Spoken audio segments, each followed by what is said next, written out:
उत्तमम। हर युग में भगवान का आगमन किसी न किसी रूप में इस धरती पर होता है, और जब वो भगवान के रूप में अवतारित होते हैं, हम लोग उन्हीं के बात को अवहेला करते हैं, ये समझकर कि वो एक साधारण मनुष्य तनु धारण करके इस धरती पर आए हैं। उनको एक मनुष्य समझते हैं, इसलिए उनकी जो दिशा निर्देश है, उस दिशा निर्देश को हम ठीक ठीक समझ नहीं पाते हैं। हम एक साधारण मनुष्य जैसा ही समझते हैं। जैसे भगवान जिस माता पिता के गृह में जन्म लेता है, उन लोगों को भगवान समझना बड़ा कठिन होते हैं। जिस माँ जन्म देती हैं या जो परिवार के लोग होते हैं, उनके लिए उनको समझना बहुत ही कठिन है। भगवान को केवल भक्त ही समझ पाते हैं, लेकिन जब भक्त के रूप में उन्हें देखने का शक्ति सामर्थ्य हमारे पास होता है, तो हम भगवान को समझ पाते हैं। कभी भी अपने गुरु और गुरुजनों की जो निर्देशावली है, उसे ठुकराना नहीं चाहिए, और ठुकराने पर उसका जो परिणाम है, वो परिणाम कभी सुविधाजनक नहीं, असुविधाजनक ही आता है।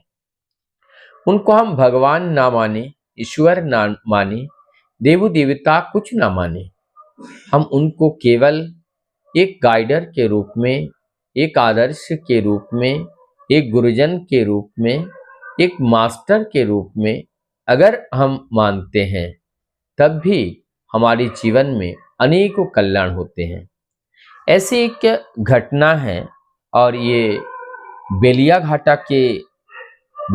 कलकत्ता के श्री हरिहर गांगुली पहली बार ठाकुर दर्शन के लिए हिमायतपुर पाबना गए, और ठाकुर जी को दर्शन प्रणाम किए।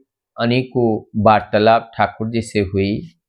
ठाकुर जी ने भी उनके दैनंदिन जीवन के बारे में पूछे, वो क्या करते हैं वो पूछे। तब उन्होंने उत्तर दिया, ठाकुर मैं कलकत्ता में मार्टिन बर्न कंपनी में ड्राफ्टमैन हूँ।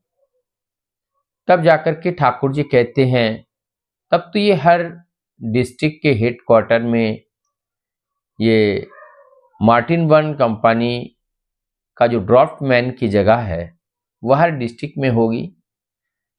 तब उन्होंने हरिहर गांगुलीदा ने कहा कि हाँ ठाकुर, ये हर डिस्ट्रिक्ट में हो सकता है। तब जाकर के परमदयाल शशि ठाकुर जी ने सुशीलदा को इस बात की जानकारी लेने के लिए भेजे। सुशीलदा जानकारी लेके आए, और आने के बाद सुशीलदा ने कहा, ठाकुर ये पोस्ट हमारे पाबना हेडक्वार्टर में भी है। तब ये सारी बात जब जानकारी हो गई कि कलकत्ता में जो पोस्ट में ये हरिहर गांगुलीदा कार्यरत हैं, उनका ये कार्य पाबना हेडक्वार्टर में भी है। ठाकुर जी ने बड़े शांति से हरिहर दादा से कहा कि जब आपका कार्य वहां से ट्रांसफर होकर यहाँ हो सकता है, तो आप वहां से ट्रांसफर कर लीजिए ना। ठाकुर जी ने आग्रह के साथ इस बात को रखे थे। उन्होंने उस समय हाँ में हामी भरी, और ये सब तय हुआ कि वो पाबना आकर यही कार्य वहां पर करेंगे।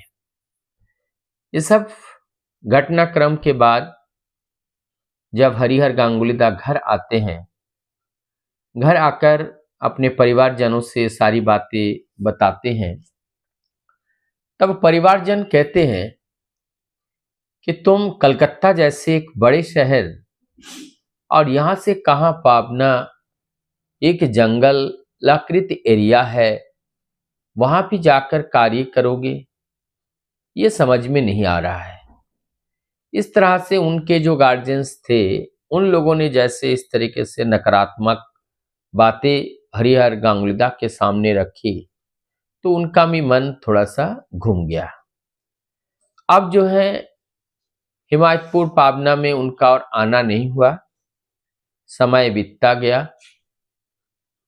कालांतर में देखा गया हरिहर दादा का तबीयत भी बिगड़ता चला गया। तदनंतर कंडीशन के हिसाब से वहां पर जो भी डॉक्टर उपलब्ध थे, सभी डॉक्टरों से परामर्श ली गई, चिकित्सा दिया गया, लेकिन उनका स्वास्थ्य अब ठीक नहीं हो रहा है। बड़े कष्ट से, दुखी मन से ठाकुर जी को पत्र लिखते हैं, ठाकुर अब शायद मैं नहीं बचूंगा, हमारा शरीर और साथ नहीं दे रहा है। दुख के साथ ठाकुर जी के पास पत्र लिखते हैं।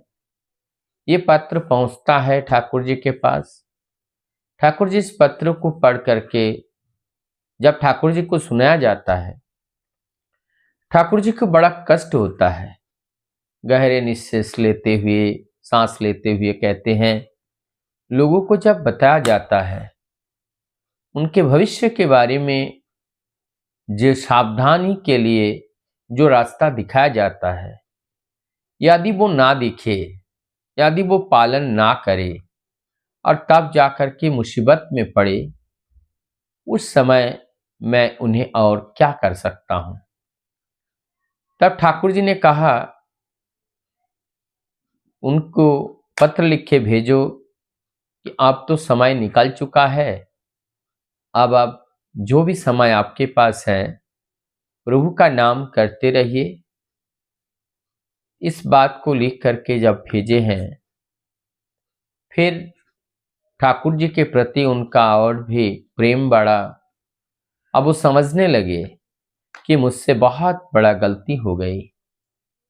तब हरिहर गांगुलीदास अंतिम समय में उस बीमारी से आक्रांत होकर वह अपनी मृत्यु के अंतिम समय के लिए प्रतीक्षारत थे और धीरे धीरे बीमारी का प्रकोप बढ़ता गया। अंततः परलोक सिधार गए।